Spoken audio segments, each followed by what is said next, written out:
మన ముఖ్యమంత్రి చంద్రబాబు నాయుడు గారి ధోరణి చూస్తుంటే, గత 4-5 రోజుల్లోని ఆయన మాటలు చూస్తుంటే ఏ విధంగా మాట్లాడుతున్నారంటే, ఆయన ప్రజా సమస్యలపై గొంతు ఎత్తేవారి గొంతు నొక్కే విధంగా మాట్లాడడం జరుగుతుంది. ఆయన మాటలు చూస్తుంటే ప్రజల సమస్యలపై మాట్లాడే వారిని దుర్భాషలాడుతూ,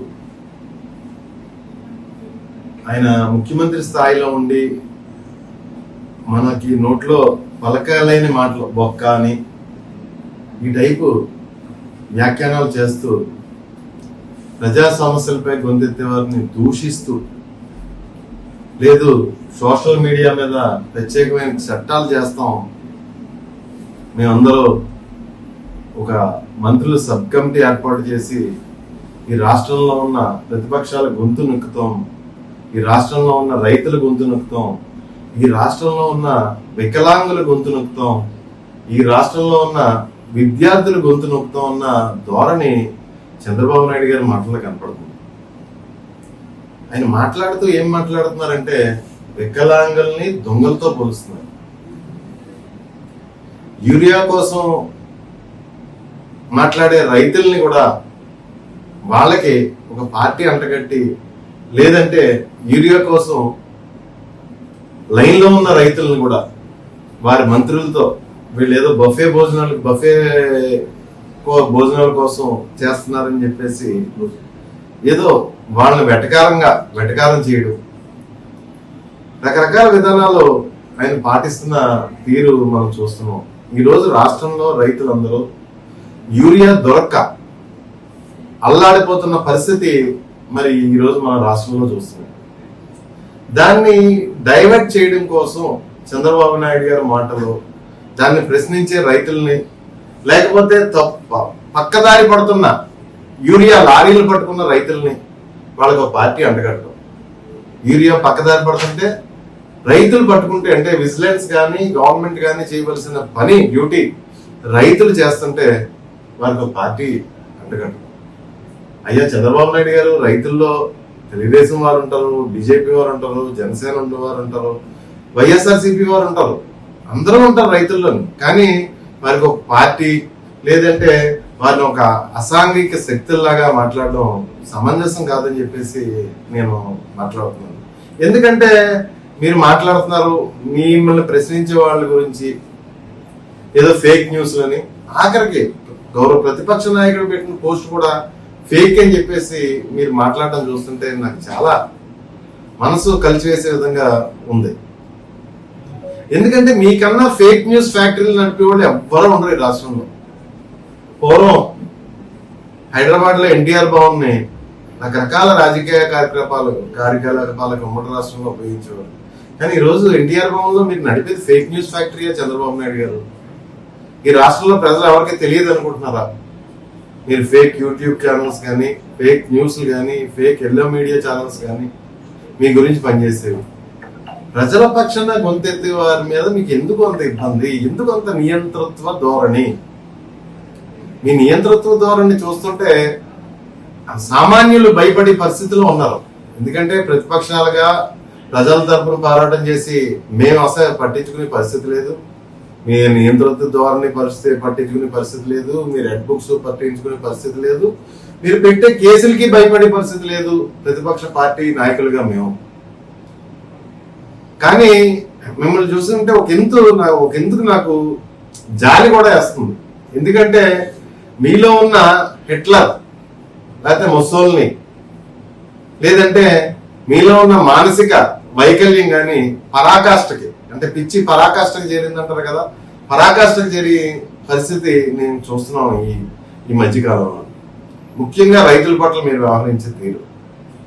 అయ్యా చంద్రబాబు నాయుడు గారు, మిమ్మల్ని కోరుకునేది ఏంటంటే, రైతులు నష్టపోతున్నారు. ఈ రాష్ట్రంలోని సుమారు 200 రూపాయలు ఎక్స్ట్రా ప్రభుత్వం అమ్మే రేటు కన్నా 200 రూపాయలు ఎక్కువ పెట్టినా యూరియా దొరకని పరిస్థితి కనపడుతుంది. దానికి మీరు అవలంబిస్తున్న విధానాలే చేటు చేస్తున్నాయి. ఒక ఎగ్జాంపుల్ చెప్తున్నాను. ఒక రైతుని క్రైటీరియా తీసుకోవడానికి పట్టాదారు పాస్ పుస్తకం తీసుకుంటే, ఆ పట్టాదారు పాస్ పుస్తకాన్ని బట్టి అతనికి ఎన్ని యూరియా బస్తాలు ఆయనకి అవసరమవుతాయో మనం తీసుకోవచ్చు. కానీ మీరు చేసేది ఏంటి? ఆధార్ కార్డు క్రైటీరియా తీసుకున్నారు. వందలాది ఆధార్ కార్డులు పెట్టేసి మండలాలకి గ్రామాలకి రావాల్సిన లోడ్లు, లారీ లోడ్లు పక్కదారి పట్టిస్తున్నారు. రైతులకు అందుకంటే పక్కదారి పట్టిస్తున్నారు. బస్తా 200, 300 ఎక్స్ట్రా వేసుకుని బ్లాక్ మార్కెట్ లో అమ్ముతున్నారు. దయచేసి అది సర్దిద్దండి అని చెప్పేసి ప్రతిపక్షాలు కానీ రైతులు కానీ మిమ్మల్ని ప్రశ్నిస్తుంటే ఫేక్ ప్రాపగాండా, ఫేక్ ప్రచారం అని చెప్పేసి మీరు మాట్లాడే ఎంతవరకు సమంజసం చంద్రబాబు నాయుడు గారు అని చెప్పేసి నేను మిమ్మల్ని ప్రశ్నిస్తున్నాను. అదేవిధంగా ఇంకా యూరియా సమస్య ఎలా ఉంటే, యూరియాలో చూస్తే గమనిస్తే 200-300 కోట్లు స్కామ్ కనపడుతుంది. 200-300 కోట్లు అంటే అది చిన్న స్కామ్ అనుకుందాం అనుకోండి. 200-300 కోట్లు అంటే మీ దృష్టిలో అది డబ్బు కూడా కాదు. మీ దృష్టిలోని, మీ కుమారుడి దృష్టిలోని అది డబ్బు కూడా కాదు.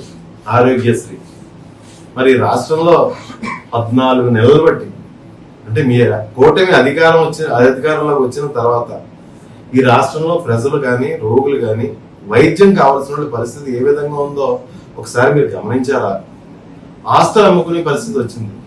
రాష్ట్రంలో వైద్యం దొరకని పరిస్థితి,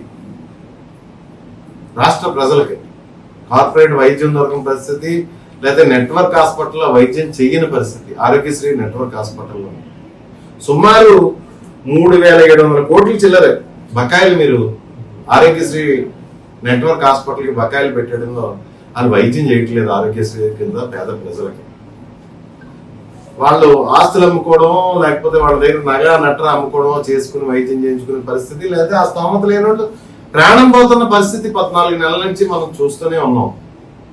మరి ఏ విధంగా చూస్తున్నారంటే నెట్వర్క్ హాస్పిటల్ డాక్టర్లు ప్రతి పేషెంట్ కి సమాధానం చెప్పలేక, వారి దగ్గరికి వచ్చి ప్రతి పేషెంట్ కి సమాధానం చెప్పలేక కొంతమంది నెట్వర్క్ హాస్పిటల్లో బోర్డులు పెట్టడం జరిగింది, ఆరోగ్యశ్రీ మీద వైద్యం చేయబడదని. కానీ మీ యంత్రాంగాన్ని ఉపయోగించి ఆ డాక్టర్ నెట్వర్క్ హాస్పిటల్స్ కి వార్నింగ్లు ఇప్పించిన పరిస్థితి మనం ఈ రాష్ట్రంలో చూస్తున్నాం. మీ అసమర్థ పరిపాలన కప్పిపుచ్చుకోవడానికి బెదిరించడం, బుకాయించడం, దౌర్జన్యం చేసే పరిస్థితులు మనం ఈ రాష్ట్రంలో చూస్తున్నాం. అది కాదు అన్నట్టు, అది సరిపోదు అన్నట్టు మరి ఆరోగ్యశ్రీని తీసుకొచ్చి ఆరోగ్యశ్రీ ట్రస్ట్ని తీసేసి మరి ఏదో ఇన్సూరెన్స్ పెడతాం కొత్తగానే అని చెప్పేసి దాని మోటన అంటే పేద ప్రజల వైద్యం మోటన వేలాది కోట్లు స్కామ్ చేయడానికి మీరు ప్రయత్నం చేయట్లేదా చంద్రబాబు నాయుడు అని మేము ప్రశ్నిస్తున్నాం. మేము ఒకటే అడుగుతున్నాం, ఆరోగ్యశ్రీ స్వర్గీయ వైఎస్ఆర్ ప్రవేశపెట్టిన తర్వాత ఈ దేశంలో వివిధ రాష్ట్రాలు మన మోడల్ ఫాలో అవుతున్నాయి. ఆరోగ్యశ్రీ పెట్టిన స్టార్టింగ్ లో ఈ ఇన్సూరెన్స్ పాలసీ కూడా ఉండేది, కానీ ఇది పక్కాగా అమలు అవ్వట్లేదు. ఇన్సూరెన్స్ కంపెనీలు చేతులు ఎత్తేస్తున్నాయి, క్లెయిమ్ సరిగా చేయట్లేదు, పేద ప్రజలకు అన్యాయం జరుగుతుంది అని చెప్పేసి ఆరోగ్యశ్రీ ట్రస్ట్ మోడల్లో మన రాష్ట్రంలో ముందుకు నడిపిస్తుంటే మరి మీరు ఏంటి ఈ పేద ప్రజల వైద్య నిమిత్తం కూడా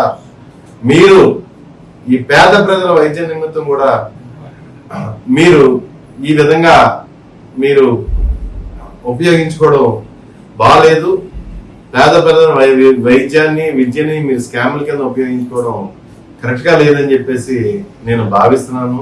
దయచేసి ఆరోగ్యశ్రీని నిర్వీర్యం చేసి కార్యక్రమం మటుకి 80% చెయ్యొద్దు అని చెప్పేసి నేను మిమ్మల్ని కోరుకుంటున్నాను. గత జగన్ గారి 5 సంవత్సరాల పరిపాలనలో 45,10,645 మందికి ఆరోగ్యశ్రీ కింద ఈ రాష్ట్రంలో వైద్యం జరిగిన పరిస్థితి మనం చూసాం. 45,10,645 మందికి వైద్యం జరిగింది. మరి మీ 14 నెలల పరిపాలనలో ఎంతమందికి వైద్యం జరిగిందో ఆరోగ్యశ్రీ కింద మీరు చెప్పగలరా చంద్రబాబు నాయుడు గారు అని చెప్పేసి మిమ్మల్ని సూటిగా ప్రశ్నిస్తున్నాం.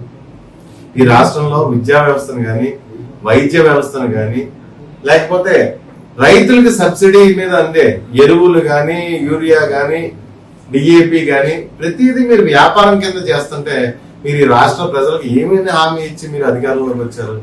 సంపద సృష్టిస్తాను అని చెప్పేసి మీరు ఈ రాష్ట్ర ప్రజలకు హామీ ఇచ్చి అధికారంలోకి వచ్చిన పరిస్థితి.